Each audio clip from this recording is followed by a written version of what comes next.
our skills and get better too. So a little bit more good on good work, and then a little bit of Kentucky too. For our staff, huge week. Beginning of the week, a little bit of recruiting, but the back end of it's loaded with recruiting. Our entire staff will be out Thursday and Friday. Really important for us. First and foremost inside the state, and then continued throughout the areas we continue to go recruit, finish this class, and also push forward a little bit. So with that, I'll open it up. Questions? We'll start with Vince, then we'll go to Brent in the back. How much work do you get a chance during the open week to get with your guys that aren't starters, that are special teams players, backups, to get them maybe some additional reps so they're up to speed in case you need them? Yeah, some of the guys that you're trying to get healthy have limited reps or maybe very few reps during the course of the week. Those guys start taking a bulk of the reps. Some of your young guys get a little bit more of an opportunity to go out there and learn and compete too. So you're balancing all those factors at every position, and make sure that your young guys in particular get some growth this week. Brent? Yeah, Coach, when you do your self-scout this week, you look at third downs offensively and defensively. What do you got to clean up on third and short offensively, and then defensively, what do you got to clean up on the third and long situations that have really bothered you, in particular the last 2 weeks? Yeah, third and short from last week during the course of the season. There's been some times that we've been really successful. Last week we weren't. Some of that was just identification in the run game. Some of it was decision making where there's read opportunities for the quarterback too. So got to continue to clean those things up. Defensively, in particular on third and long, got to get it off the football field. Some of that has been quarterback extending plays, throwing the football down the field. Some of that's been quarterback scramble. For us, when we're in our four-man front and our three-man front, being able to have the ability to push the pocket but then have rush integrity too is going to be really important for us. And then when scrambles happen, we got to do a better job of matching up at that point and taking one guy.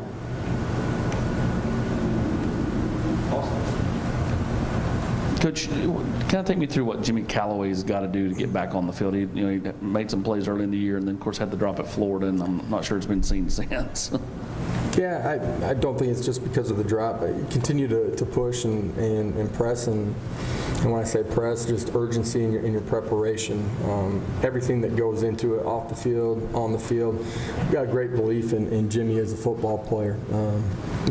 Bayless sliding inside is a part of that reason, where those guys haven't had as many opportunities. But believe in Jimmy, continues to compete. I know he's going to continue to get better every single week. I know it's important too. Weston. Josh, you've been around the game for a bit as a player and now as a coach. I know you never want to make excuses, but with the depth situation y'all have as a team, I know it kind of is what it is, but have you experienced something sort of like this before where it's sort of this thin in some spots?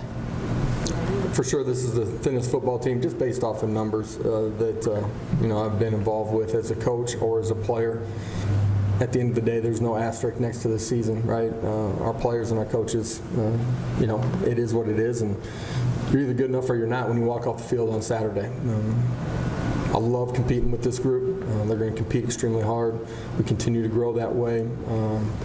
There's some things that we got to clean up that we can control that will help us play more efficiently at times.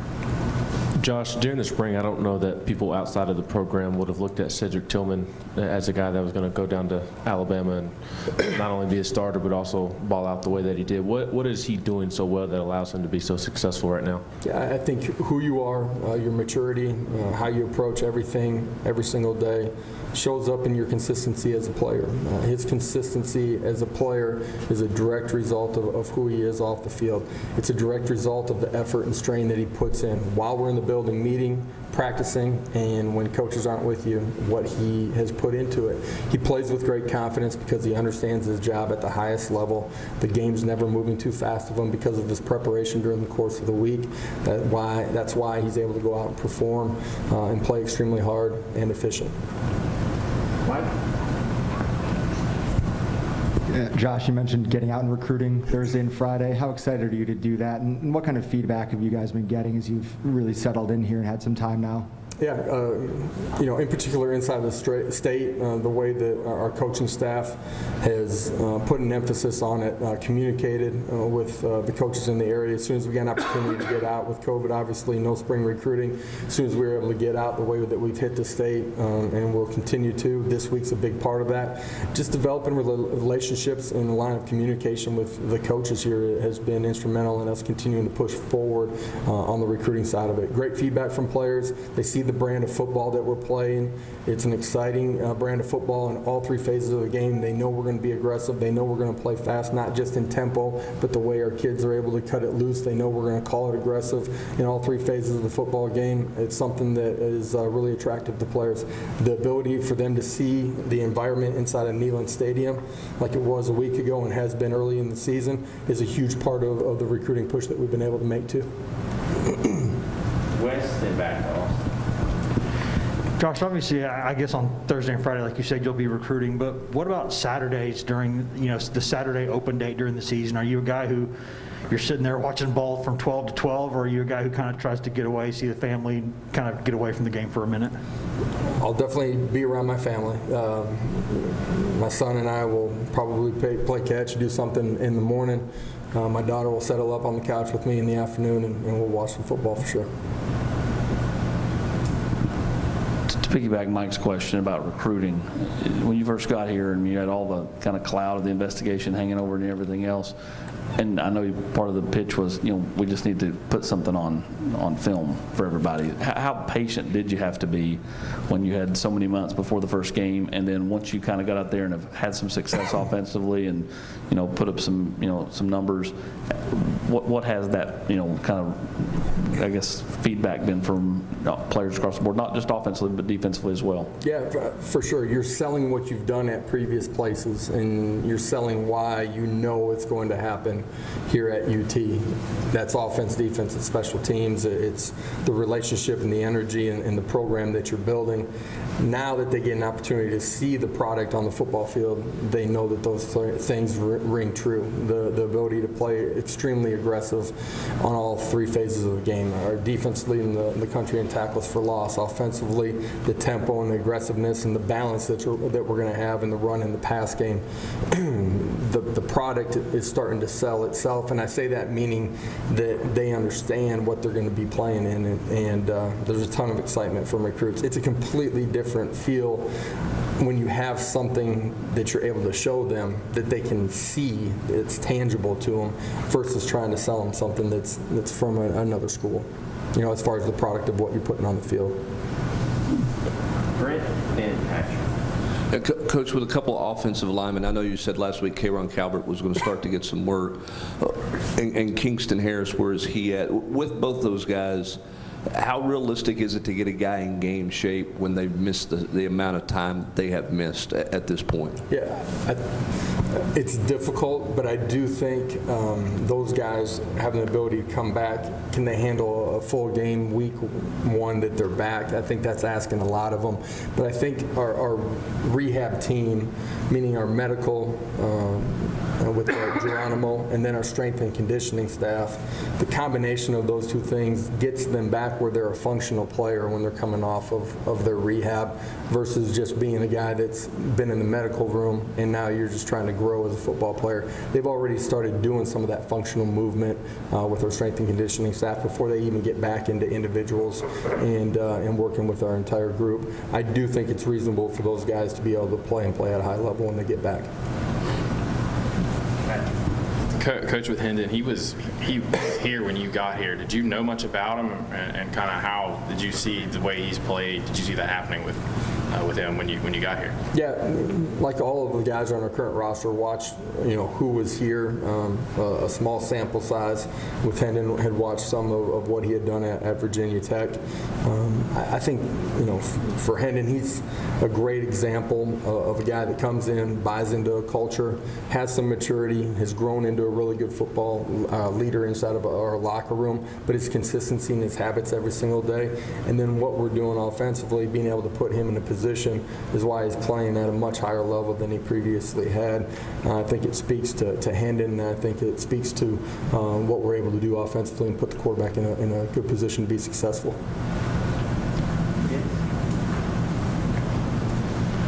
How do you evaluate your linebacker position, 1, and then 2, or any of those other guys, Aaron Willis, any of those Garland, any of those other guys in a better position to try to contribute for you? Those guys are continuing to get work with our defense and continue to grow.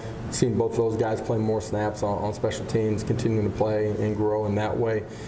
Do believe, as we go down the home stretch, those guys got to be ready to help us on the defense side of the football as well. Their growth is important to us as an entire football staff. And what about those 3 guys that are playing for you? Yeah, tons of positives from them. There's some things that they got to do better. Some tackling when they're in space. Some of it just scheme-wise being better. But there's a lot of positives that those guys have done as well. Fitting gaps in communication and making plays. Ryan and Wes. Josh, how did Kamal Haddon play Saturday, and what have you seen from Byron Young specifically? What's he doing better recently that's allowed him to obviously show up a little bit more in the games? Yeah, Kamal did a lot of positives. Last couple of weeks has continued to get better week by week, more comfortable in our system, playing faster, just anticipation and seeing things with his eyes. Everybody saw the punch out inside the 10-yard line.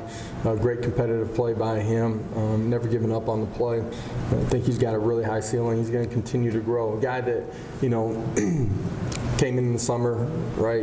Your installs during the course of the summer, got banged up early in training camp, has just had some nagging injuries, and as we got into, week 3, week 4, started to get a little bit more healthy, got more reps, gets his opportunity, takes advantage of his opportunity, and plays at a really high level. I think it speaks to his ability to just continue to press, have purpose every day, continue to grow as a player. It's a great lesson for a lot of our players. You don't know when your time's going to come.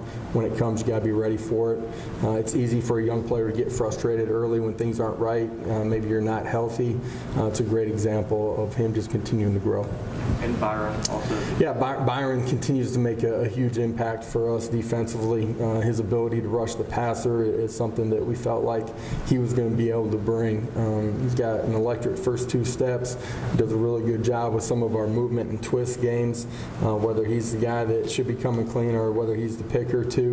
I think he gets better every single week. He's a really young football player, just time on task and the amount of reps that he's had.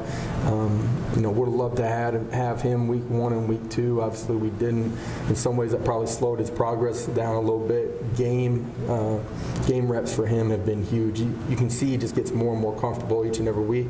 Our entire defensive line, him included, continue to get better with their fundamentals and technique every week too.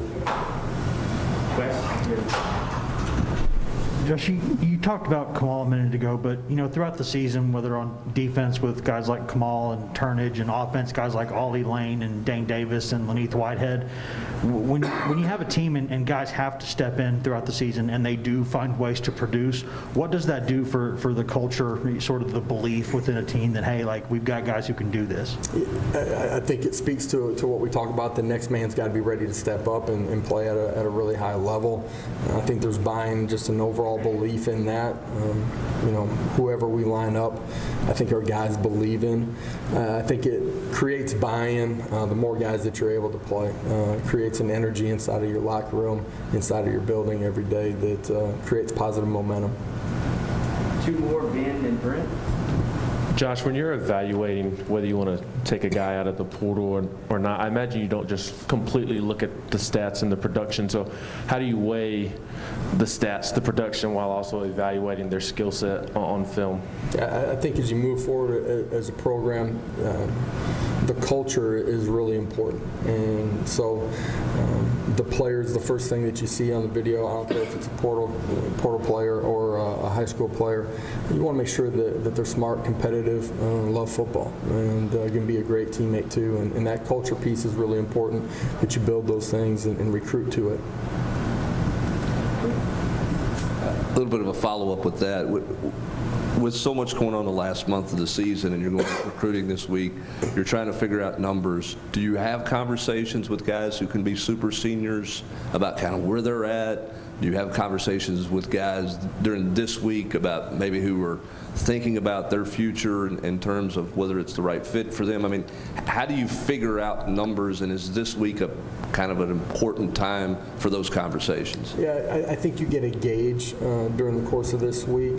Nothing's finalized during the course of this week. There's still a third of your season.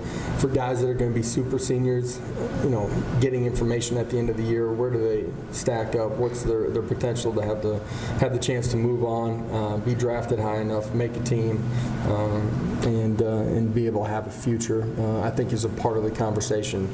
You start preparing some of that right now, but you try to, get yourself ready to gather the information at the end of the year and have a real conversation with them and potentially their families as well. You try to get a gauge of the guys that maybe don't. Are they just ready to be done? Are they thinking about coming back and being part of this football team again the following year? That's all a part of your final numbers with 85. Like I've said before, I certainly think we're going to be able to recruit a full class this year, and with some of the changes in NCAA legislation, we'll see where we're at with the plus numbers. Thank you, Coach. We'll have players shortly.